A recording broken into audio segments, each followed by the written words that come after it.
ইসলাম কতটা সহজ আপনাকে শুনলেই বুঝতে পারবেন। এক সাহাবী আল্লাহ রাসূল সাল্লাল্লাহু আলাইহি ওয়া আলিহি ওয়াসাল্লামের কাছে এসে তিনি বললেন, ইয়া রাসূলুল্লাহ হালাকতু ইয়া রাসূলুল্লাহ, হে রাসূল আমি তো শেষ। রাসূল সাল্লাল্লাহু আলাইহি ওয়াসাল্লাম বললেন, ওমা আহলাকা, কি হয়েছে তোমার? তো সে বলে, ওয়াকাআতু আলা ইমরাআতি ফি রমাদান, আমি তো রমজান মাসে দিনের বেলায় আমার স্ত্রীর সাথে মেলামেশা করে ফেলছি, একেবারে ফাইনাল মেলামেশা, আমার সিমেন আউট হয়ে গেছে বডি থেকে। এজন্য সে অস্থির হয়ে রাসূল সাল্লাল্লাহু আলাইহি ওয়াসাল্লামের কাছে এসে, ইয়া রাসূল আমি তো শেষ, আমারে বাঁচান, আমারে বাঁচান। আমি আপনাদেরকে বোঝাচ্ছি হচ্ছে ফ্লেক্সিবিলিটি, ইসলাম যে কতটা ফ্লেক্সিবল এটা আগে মাথায় রাখেন, যে what is the essence of flexibility in ইসলাম।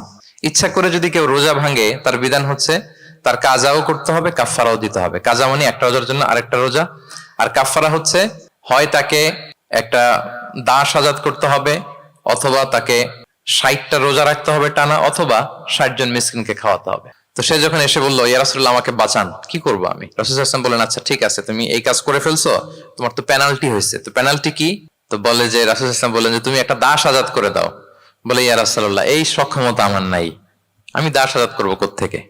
আচ্ছা এটা পারবা না, তো তাহলে টানা 60টা রোজা রাখো কাফফারা হিসেবে, টানা 60 দিন রোজা রাখতে হবে, রমজান চলে যাওয়ার পরে 60 দিন রোজা, এটা রাখো।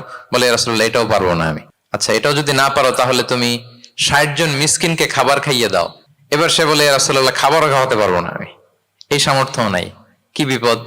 দাস আজাদ এটাও পারবা না, টানা 60টা রোজা এটাও পারবা না, 60 জন মিসকিনকে খাবার দিবা তাও পারবা না। তো কি আর করা, বসো, এক পাশে বসো। বসে আছেন, উনি অন্যান্য কাজ সারতেছেন।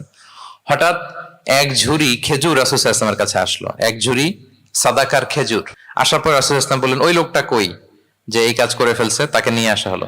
রাসূল সাল্লাল্লাহু আলাইহি ওয়াসাল্লাম বললেন, যাও, দাসও আজাদ করতে পারবা না, 60টা রোজাও রাখতে পারবা না, 60 জন মিসকিনকে খাবারও দিতে পারবা না, তাহলে এক ঝুড়ি খেজুর আমার দরবারে আসছে, চ্যারিটির সাদাকার খেজুর, যাও এগুলো গরিবদের মাঝে বিতরণ করে দাও, তাসাদ্দাক বিহা ফিল মাদিনা, মদিনায় বিতরণ করে দাও। এবার সে বলে, আলা আফকারা মিন্না ইয়া রাসূলুল্লাহ, ইয়া রাসূলুল্লাহ আমার চেয়ে গরিব কাউকে দিতে হবে?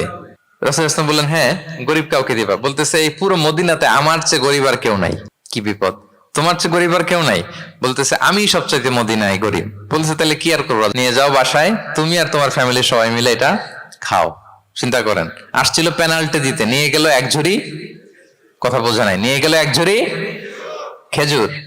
দেখেন what is the flexibility of Islam. Islam কতটা ফ্লেক্সিবল, মানুষের সুবিধা অসুবিধাকে ইসলাম কতটা গুরুত্ব দেয়। আমরা ইসলামকে বোঝানোর ক্ষেত্রে, এক্সপ্লেইন করার ক্ষেত্রে এগুলো মাথায় রাখি না। তাহলে ইসলামের এই যে ফ্লেক্সিবিলিটি যখন কোনো নন মুসলিম দেখে, এই হাদিস যদি কোনো নন মুসলিম পড়ে, আপনি বলেন সে কি আর অন্য ধর্মে থাকতে পারবে? যে একটা ধর্ম এত ফ্লেক্সিবল হয় কি করে, এত ফ্লেক্সিবল। এভাবে আপনি যদি দেখেন যে রাসূল সাল্লাল্লাহু আলাইহি ওয়াসাল্লাম খুব সহজ করে দ্বীন ইসলামকে উপস্থাপন করেছেন।